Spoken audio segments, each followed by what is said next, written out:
Eh bien salut à tous les amis, j'espère que vous allez bien. Moi ça va nickel. Tout à l'heure j'étais en train de réfléchir puis je me suis dit, ça fait quand même un petit moment qu'on s'est pas chié dessus hein. Bah vous inquiétez pas, je vais y remédier. Aujourd'hui dans cette vidéo les amis, je vais vous raconter deux histoires qui croyez-moi vont vous faire regretter d'avoir cliqué sur cette vidéo. Cette première histoire concerne une jeune fille qui vit dans un village de montagne qui n'est malheureusement pas desservi par les transports en commun. Du coup, elle doit prendre sa voiture pour se rendre jusqu'à la gare, puis de la gare, elle doit prendre un train pour se rendre jusqu'à son lieu de travail. Ouais, ça fait beaucoup de choses à prendre. Il y a deux chemins qui mènent à son village. L'un d'eux suit la plaine, puis monte au travers d'autres petits chemins. Il est plus long mais éclairé et suffisamment large pour croiser deux voitures. Tandis que l'autre chemin traverse une forêt sombre, pas du tout éclairé, mais c'est le chemin le plus rapide. Est-ce qu'elle va prendre ce chemin plutôt que l'autre? En général, elle prend le premier chemin, sauf que ce soir-là, un client insistant les avait forcés à fermer le magasin après 21h. Du coup, le temps de prendre son train et d'arriver jusqu'à sa voiture, il était quasiment 22h. Et comme elle n'avait pas mangé et qu'en plus de ça, elle était fatiguée, elle a décidé de prendre le chemin de la forêt. Le temps de trajet dans les bois est d'à peu près 20 minutes avant d'arriver au village. Or là, après une dizaine de minutes seulement, elle braque le volant sur la gauche car elle a vu quelque chose au milieu de la route. Elle nous dit qu'il y a beaucoup de sentiers qui traversent cette zone et aussi beaucoup de touristes qui se garent sur le bord de la voie pour les parcourir. Mais rarement de nuit et encore moins en plein hiver. Elle pique donc sur les freins pour éviter d'écraser l'objet, puis elle se rend compte que c'est une vieille bicyclette. Un vieux vélo de l'armée suisse plus précisément. Comme elle sait qu'une dame âgée a l'habitude de faire du vélo sur cette route, elle sort de la voiture, laisse ses phares allumés et commence à crier son nom. Madame Guignard. Pensant qu'elle avait fait une chute en contrebas de la route, elle s'est du coup approchée du précipice et a de nouveau crié son nom. C'est pile à ce moment-là qu'elle a entendu comme un grognement et qu'elle a vu quelque chose bouger dans les arbres. La forêt est pleine d'animaux mais la forme était trop indistincte pour qu'elle arrive à dire ce que c'était. Pris de peur, elle s'est retournée avec l'intention de repartir à sa voiture pour prendre son portable. Sauf que lorsqu'elle s'est retournée, le vélo n'était plus là. Elle a alors commencé à paniquer puis à regarder tout autour d'elle. Au-delà des arbres, tout était plongé dans le noir et elle entendait de nouveau ce bruit de grognement. Elle s'est alors mise à courir puis à sauter dans sa voiture et à essayer de redémarrer, sauf que ça ne marchait pas. La batterie était morte. Éclatée. Elle a alors verrouillé les portières puis saisi son portable pour appeler une dépanneuse qui lui ont dit qu'il serait là dans environ 1 heure. Et pendant ce temps, pour patienter, elle a regardé des vidéos drôles sur internet. Ben j'espère que c'était les miennes hein.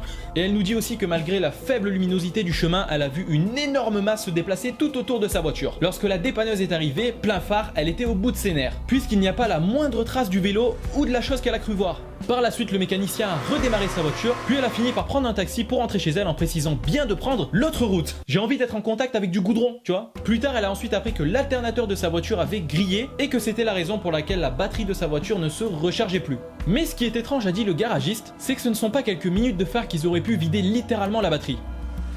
La conclusion qu'on peut en tirer, c'est qu'il faut éviter de prendre des chemins chelous, de nuit en plus. Restez sur des routes, vraiment, hein, le plus possible. Avec de la lumière, tout ça, ça ira très bien. Allez, sur ce, c'est parti, deuxième histoire. Si vous vous êtes chié dessus pendant la première, je vous donne 10 secondes pour changer de couche. Ouais, je suis comme ça. Cette fois-ci, nous sommes avec Jake, un jeune homme de 27 ans qui vivait à Montréal lorsque cette histoire s'est passée. Il habitait en colocation avec deux amis à lui dans un appartement qui donnait sur une rue passante. Il nous dit que près de la porte d'entrée, il y a une grande fenêtre avec une cage d'escalier qui descend du trottoir. En fait, à l'extérieur, du coup, t'as un escalier que tu peux prendre et qui t'amène directement dans la rue. Enfin, après, je pense que c'est plus des sorties de secours au cas où ton appartement est en feu, tu vois. Mais bon, après, je suis pas sûr à 100%. Il précise aussi qu'il n'avait pas mis de rideau sur la fenêtre. Ces deux colocataires ayant des horaires semblables puisqu'ils étaient étudiants, ils partaient donc le matin très tôt vers 7h30, puis ils revenaient en fin d'après-midi. Mais par contre, Jake travaillait dans son appartement puisqu'il est couturier. Il a des horaires plutôt nocturnes et se lève à 11h du matin. Un matin vers 9h30, une heure d'ailleurs à laquelle il dormait, il a soudainement entendu un bruit intense venant de la porte d'entrée. Sa chambre étant à l'autre bout de l'appartement et ayant sa porte fermée, ça ne l'a du coup pas complètement réveillé. En fait, il n'était pas complètement endormi, mais pas réveillé non plus. C'est-à-dire qu'il entendait ce qui se passait dans l'appartement, mais il ne s'en préoccupait pas trop. Pour lui, ça aurait très bien pu être un de ses colocs qui claquait la porte ou bien qui faisait un autre bruit, puisqu'il ne savait pas l'heure qu'il était. Sauf que même à moitié endormi, il s'est rendu compte que le bruit était étrange. Il entendait des pas comme si quelqu'un marchait avec des bottes. Il entendait aussi des bruits de portes se pousser comme si quelqu'un voulait regarder à l'intérieur. Après ça, les pas continuent et lorsqu'il est sur le point de se réveiller, il entend la porte de sa chambre s'ouvrir. Avec tout ce que son cerveau avait analysé pendant sa semi-conscience, il savait que c'était pas un de ses colocs et donc peut-être quelqu'un de dangereux. Son lit était positionné d'une façon que lorsqu'on entrait dans sa chambre, on voyait la tête de lit, mais aussi très bien si quelqu'un dormait. Il s'est alors levé droit dans son lit et a regardé derrière lui en criant. Il y avait effectivement un homme planté dans son cadre de porte avec une barre à clous dans la main. A noter que sans ses lunettes, il n'y voit absolument absolument rien et que la porte était à quelques mètres de son lit.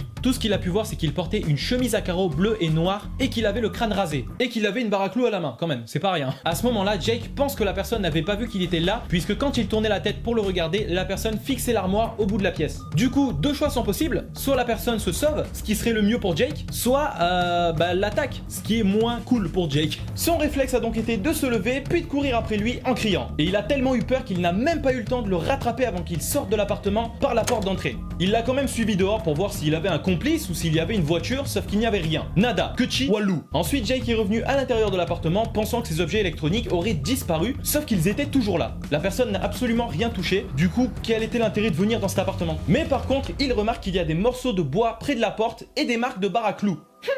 Étrange ça. Suite à cet incident, Jake est allé voir son propriétaire qui lui a bien expliqué qu'il n'y avait pas de plaque de métal en fait à côté de la porte pour verrouiller du coup, ce qui aurait sûrement empêché cette infraction si elle y était. Il a du coup changé le lock puisque la porte ne fermait plus, mais il n'a toujours pas mis de plaque de métal. Yes. Jake a par la suite contacté la police pour qu'ils fassent des patrouilles dans la rue, sauf qu'ils n'ont rien vu. Nada, que chi, walou. Aujourd'hui, il ne sait toujours pas qui c'était et qu'est-ce que cette personne voulait réellement. Peut-être que c'est quelqu'un qu'il connaissait, peut-être pas, c'est un mystère total. Mais en tout cas, quelques années plus tard, Jake déménage dans un petit village à quelques heures de Montréal. Et il y sera sûrement mieux, je pense. Hein.